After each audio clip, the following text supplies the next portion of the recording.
Hi, I'm Luke from livegrids.com.au, and this is just a quick run through on what LiveGrids is. We'll just fix the screen for our American viewers. No, I can't deal with that. You guys can just turn your monitors upside down. Okay, so LiveGrids. It started life as a whiteboard replacement for Speedway and is continuing to evolve to this day. A bit of background. I built LiveGrids back at Premier Speedway when I was doing the dummy grid there. After we came back from the lovely COVID shutdowns, and watching 50 odd people crowding around the whiteboard, watching their final starting positions slowly be written up. And I went, there has to be a better way of doing this. And since then, it's grown into what it is now, which is quite a large platform and continuing to evolve. I'm focusing on doing the whiteboard and the grid features properly before moving on to what results and live timing are on our roadmap. But being that I've actually done the job that this is trying to help, I'm not just pushing out a broken product. We spend time getting it right. We spend time talking to users and so forth, and taking their feedback on board. Unlike other platforms around, we focus on doing what we do well and making it work for particularly the Australian audience. So let's have a bit of a look around. So the main landing page the public would see would be this LiveGrids landing page, which has all the current upcoming events. Obviously we're in between seasons, so it's not very populated. If we'll go back and look at a past event that was ran, Easter Night 3. So the public would see this. Now this is all mobile friendly as well. Sees current running order of what's to come. Completed events. There are no completed events on this one. So as the back end marks these as complete, they just disappear. We have obviously the grids with up-to-date grids. You've got the ability in the back end to hold back a grid if you're waiting for a steward or something like that, or points, or it's just all gone horribly wrong and you need a minute to clear. Once it's been published, if you make an update, you have the ability to mark it as corrected so that the viewers instantly see something's changed. I better check where I still am. Obviously we've got a nominations page which can be linked on your socials pre-event, so they can go, who's racing? Obviously we've got super rods, sprinters, sporties, and then on top of that we have a TV view. So this is predominantly for the pits. Instead of a whiteboard, we put up a TV, generally with a laptop sitting beside it to run it. And so this just automatically updates as the program goes on. You mark it complete, they all shuffle down, so you can see the B mains here, but the finals aren't quite on the TV. On a real event, this B main and A mains wouldn't be filled at this point. We obviously haven't done the heats. So as the heats are run, they disappear off the screens, the mains jump onto the screen as we go. We've got single file for the sprint cars have requested, so that's the way they like to see it. On the public views, we've chosen to go traditional dual file for the sprint cars on the public view, because obviously the public is a little bit confused as why they're single file on the grid, but then they line up side by side out on the track. So as I said, this just goes on as the night goes on. It's all live updating. And so yeah, that's the public side. And then once you've obviously got a we can go into, we'll have a quick look. Let's have a look through Premier. That one. So we've obviously got nominations, races, starting grid. So noms is pretty self-explanatory. We take bulk adding of cut and paste. We take a handful of different types, including from orbits. We can import out of orbits, and I believe we can import from fueled from memory. Races, so this is where you set your schedule for the night. We have the option to mark it as an info only thing, so it comes up on the schedule as an event but no grid attached. So for instance, The fireworks is an info only event. The two-seater sprint car ride is an info. So it comes up on the schedule, but there's no grids attached to it. We can do single file, obviously, which is all the sprinter events.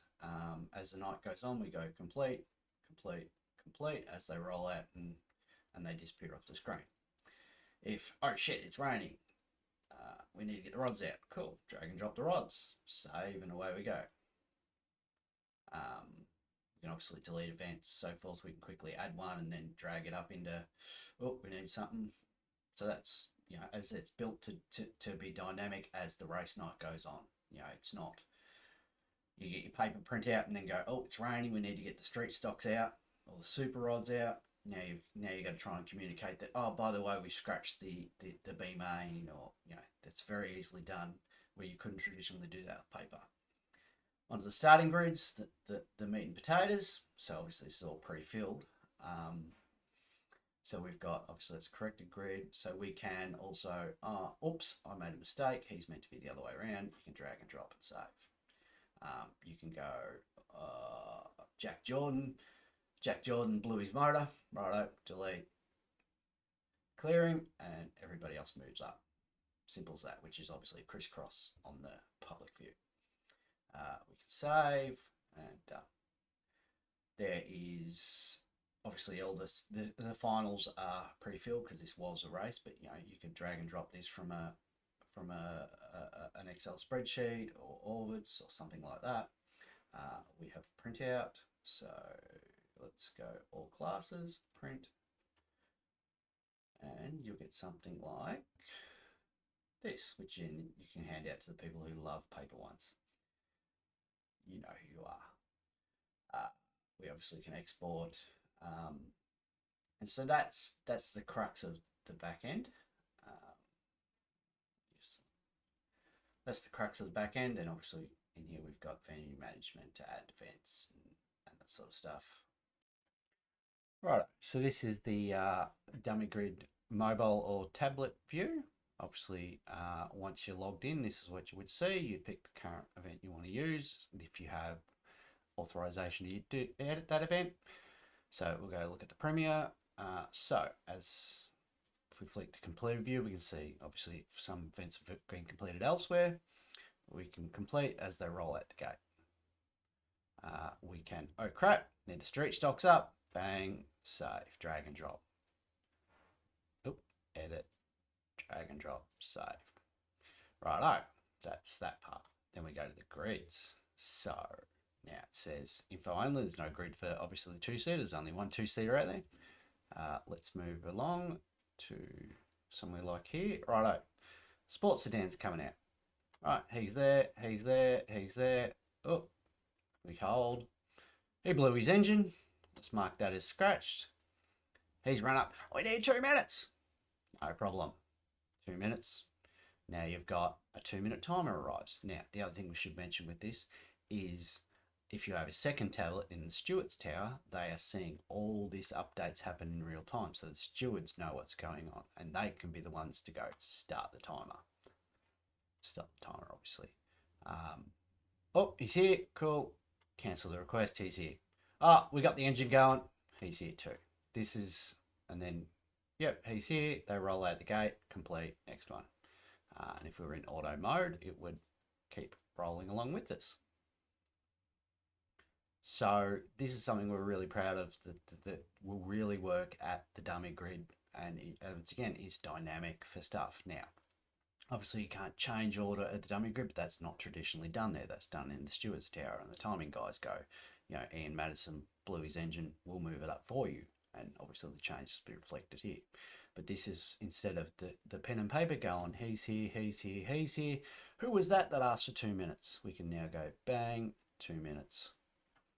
And then upstairs now knows, you know, that Frank Grisk is waiting. Cool, gates closed, start the timer. Frank Grisk, hurry up, put it together. Let's see how good your team is. So that's something we're really, really proud of. So we've got a listing for the tracks, which you could use direct linking. So for instance, Avalon's pre-filled this season.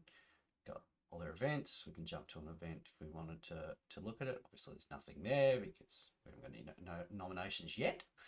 We can link to your tickets, your directs, your website, all that sort of stuff. So that's about it. As I said, happy to reach out. This is my contact. Just be aware if I don't grab the phone and you get the message bank of my day job, don't be alarmed. You know, this is a side project and a labour of love for myself, but you know, maybe one day. But bills keep coming, so yeah. As I said, more than happy to have a chat. More than happy to set up a Zoom to you know, go through all this. Yeah, look forward to hearing from you guys, and see you out and about.